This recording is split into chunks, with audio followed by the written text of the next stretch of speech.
birthday. Pinitaon kilo eh. 87, September 16. Nay, ano po yung mga paniniwala niyo po noon at mga paniniwala niyo po ngayon na gusto niyo pong ibahagi sa akin po na mga kabataan? Yung paniniwala ko doon, yung paggalang sa mga tao, mga tawag. Pag-ibo rin yun, pag tanda nyo, pero hindi lang bago yun sa mga kapag yung tao na galang. Yun ang paniniwala ko hanggang ngayon. Sa ano, hindi ko maalis yung magsimba, ganun din kahit nagdana ako din. Yun ang sundin mo ng mga kabataan. Kaya, ano lang, yung sinabi ko, dalang yung kapwa yung tao, kaya kahit mahirap, mayaman.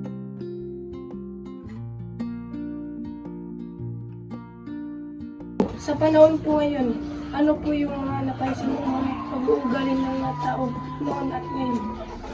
Noon, yung ugali ng mga tao, kahit mahirap ang tao, hindi lang. Parito ngayon, yung mga ibang bata, hindi marunong tumingin sa mahirap. Lalo kung mayaman yung mayaman, alimbawa kayo, mahirap ang kausap nyo, hindi palpaliho ang uban. Pagtuloy sa mga tumatanda.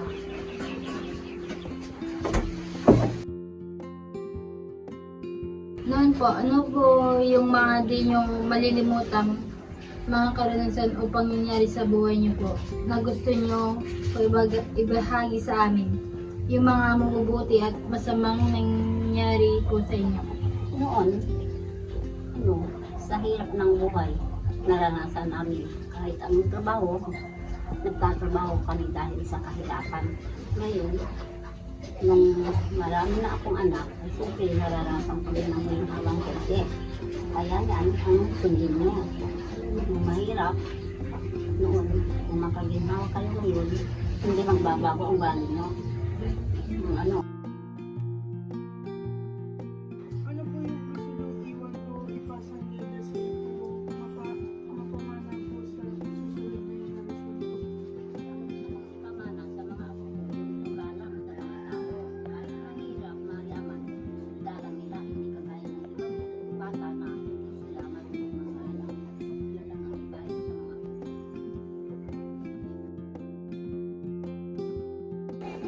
Ano po yung mga tagumpay na nakamtam niyo na po sa buhay niyo po? Pagpapay na ano, ngayon, noon nahirap ang talagang buhay. Nung marami na akong anak na may ano na trabaho, hindi din buhay ako na maganda eh. Yun lang ang natanggap ko sa mga anak ko. Pero noon talagang hirap na hirap. Pinaaral ko sila para matagumpay ang ngayon sa kanila. Good afternoon po. Para po sa kabataang tulad po namin, ano po yung mga aral na gusto niyo po ibahagi sa amin? Based rin po sa mga karanasan sa buhay niyo. Gusto kong bahagi sa iyo, lumalabas yung kapwa yung matanda, ayan, bang, lalo kung mahirap, kahit mayaman, mahirap, galang mo. Hindi kagaya ng mga bata ngayon na kahit ano, nasa lubong ng matanda, hindi sila gumagalang.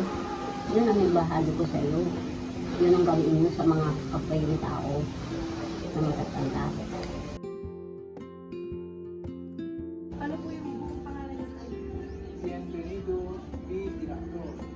Ano po? Kailan po kayo pinanganak?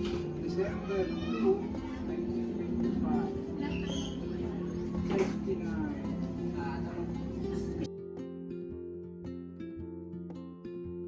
Ano po yung mga paniniwala niyo noon? Noon, yung mga paniniwala niyo po ngayon sa buhay na gusto niyo po ibahagi sa mga kabataan po namin. May preparasin ko ngayon sa inyo. Pagputin niyo pag-aaral niyo para marating niyo ang tugatok. Sa panahon po ngayon, ano po yung mga napansin yung mga pag-uugali ng mga tao ngayon? Ang mapapansin ko ngayon, ito ibang mga kabataan ngayon, sa noon. Kasi noon, mga bata, sila to. Ngayon, kahit karaniwan sa mga bata ngayon, pasaway. Yan ang alam ko. Oo. Paano po ba ang pag-display natin sa mga bata? Noon, Opo. ay isang tingin mo lang. Mga bata, ano lang natin dyan. Talagang sumusunod sa tingin lang.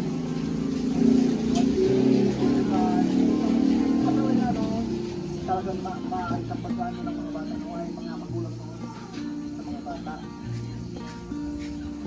Ngayon naman po, sa tingin niyo po, ano po yung nakikita niyo pag-display ng magulang po ngayon? Ngayon, mahirap mag-discipline na ng anak ngayon eh. Dahil pagka nasaktan mo yung bata, pwede ka tatuhan eh. Hindi maganda yung ngayon, yung bata ka rin ng hindi ka tulad mo. Pag-discipline na ngayon, wala kang diplomatya. Hindi yung agad-agad na nasaktan mo. Dahil kung sinaktan mo ang bata, pwede kang tatuhan. Noon po, ano po yung mga din yung malilimutang mga Pagpasok pa lang, tingnan mo sa mga nangyari sa buhay niyo? Ito sa mga malat, Gusto niyo po ibahagi sa amin. Ang tira mo ito mga gagawin ka pa. Pagbabahan ko rin yung nakaranasan ko noon, eh, ang bata pa ako ay maglaro, tumbang braso, tagu-taguan, ano pa, hindi ko malilimutan ano. Ayan, mga, hindi na asikaso rin ang pag-aaral, yung laro ang ano, nauna. Eh sa ngayon, hindi ko alam, yung mga bata ngayon, kung ano ang kanilang, ano, na parang nakikita ko sa mga bata ngayon eh, nauuna ang ano yung tissue eh. Garilyo. Yung ba nga, miinom na ng alak, ay, hindi na ano yun sa mga bata. Yun lang. One.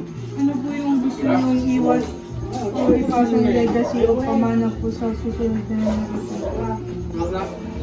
Kabutihan sa mga bata, yung kabutihan ng ano, ng mga bata, lalo sa pag-aaral nila, dapat itutok nila ang kanilang pag-aaral para makatapos at maayos sa kanilang buhay.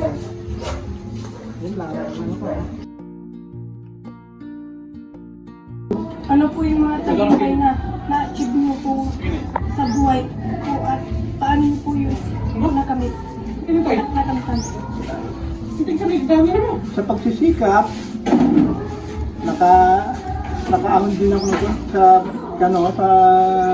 kahit elementary graduate lang ako, naabot ko ang ibang bansa rin. Kapag upload ako, Ano naman po yung mga pagsubok na naranasan niyo po at paano niyo po yung nalagpasan? ang gusto ko na. Nung nasa abroad ako, natakwit ako, inabot ako ng gera. Akala ko hindi nga ako makakauwi dito sa Pilipinas. Awa ng Diyos, nakauwi rin na matiwasay. Diba?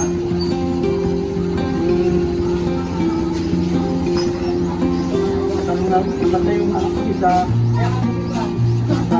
Din ako, umuwi din ako dito ng Pilipinas.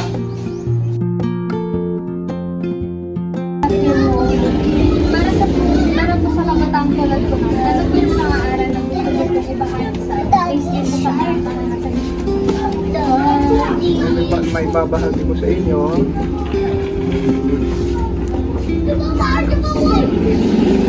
Pagkita na magandang anak, tao na nakakahalip sa buhay nyo at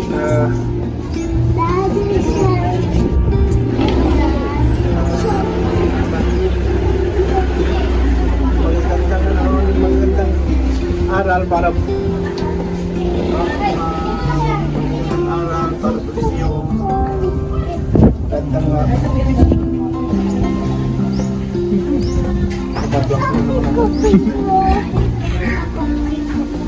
Kailan po? Ayun. So, may babahagi ko sa inyo na huwag lang katularan yung mga noon. Ayusin nyo ang inyong sarili para lang mabuti para sa inyong kinabukasan. Yun lang. Hirapan ako maganda sana yung ano eh, kaso hindi eh. Medyo nangablang ko ako. Sige po.